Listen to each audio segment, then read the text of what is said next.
Shalom, bien-aimés en Jésus-Christ. Nous rendons grâce au Seigneur pour ses bontés et sa fidélité et pour ce mois de l'amour divin transformationnel et de revêtement de puissance des témoins de Christ. Merci au Saint-Esprit qui continue de nous enseigner dans la parole vivante et efficace du Père. Il dit pleurer avec ceux qui pleurent. Ça veut dire que toi, en fait, tu n'es pas en situation de pleurer, mais l'autre pleure. Donc vous avez deux sentiments divergents. Réjouissez-vous avec ceux qui se réjouissent. Eux, ils se réjouissent, mais toi, tu es plutôt dans les lamentations. Vous avez des sentiments divergents. Dieu veut voir l'harmonie des pensées et l'harmonie des sentiments. Il y a ce miracle que seul l'amour peut produire. L'amour emmène l'harmonie. L'harmonie des pensées invisibles et des sentiments visibles. Harmonie dans l'invisible en termes de pensée et harmonie dans le visible en termes de sentiments. Troisièmement, il dit, là, il change de terme.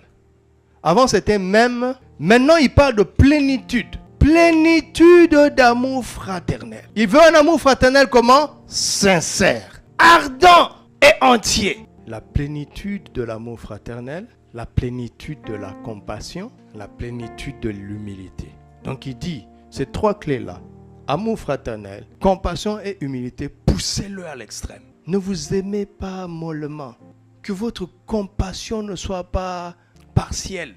Que votre humilité ne soit pas partielle. Poussez à l'extrême l'amour fraternel. Poussez à l'extrême la compassion. Poussez à l'extrême l'humilité. Amen. Au deuxième jour de cette semaine, nous avons médité sur le titre suivant, celui qui prophétise. Texte biblique, 1 Corinthiens 14, verset 3 et Matthieu 10, verset 38. Nous retenons de cette méditation que la prophétie affermit. Elle fait d'abord grandir dans la foi avant d'encourager.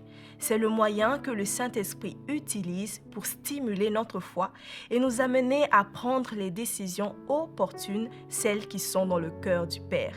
C'est pourquoi nous devons privilégier l'édification qui nous bâtit dans la volonté parfaite du Père avant l'exhortation qui nous encourage. Au troisième jour de la semaine, nous avons poursuivi avec le même titre de méditation, celui qui prophétise, basé sur 1 Corinthiens 14, verset 3, Luc 4, verset 18 à 19 et Jean 14, verset 15 à 18. Nous avons appris que la consolation est l'aboutissement de l'œuvre de la prophétie. Lorsque la consolation est apportée, le souvenir reste pour que nous puissions rendre grâce et témoigner, mais la douleur disparaît complètement.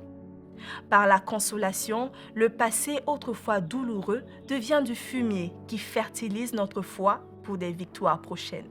Ainsi, nous sommes enrichis d'une expérience personnelle de la grâce de Dieu et bénis pour continuer victorieusement la marche.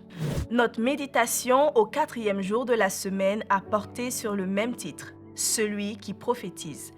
Texte de base, 1 Corinthiens 14, verset 4, 1 Thessaloniciens 5, verset 19 à 21 et Actes 21, verset 8 à 9.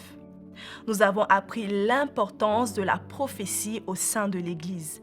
Pendant nos réunions, nous devons faire place au don de la prophétie et permettre à l'Esprit de nous parler par ce don. Nous devons aussi nous souvenir que mépriser les prophéties est la première manière de résister à la lumière, à l'éclairage, à la direction et à la révélation que le Saint-Esprit veut apporter à l'Église. Au cinquième jour de la semaine, nous avons continué notre méditation sur le titre « Celui qui prophétise ». Texte biblique, 1 Corinthiens 14, verset 5, 1 Corinthiens 3, verset 5 à 8 et Luc 22, verset 24 à 26. Nous retenons ceci.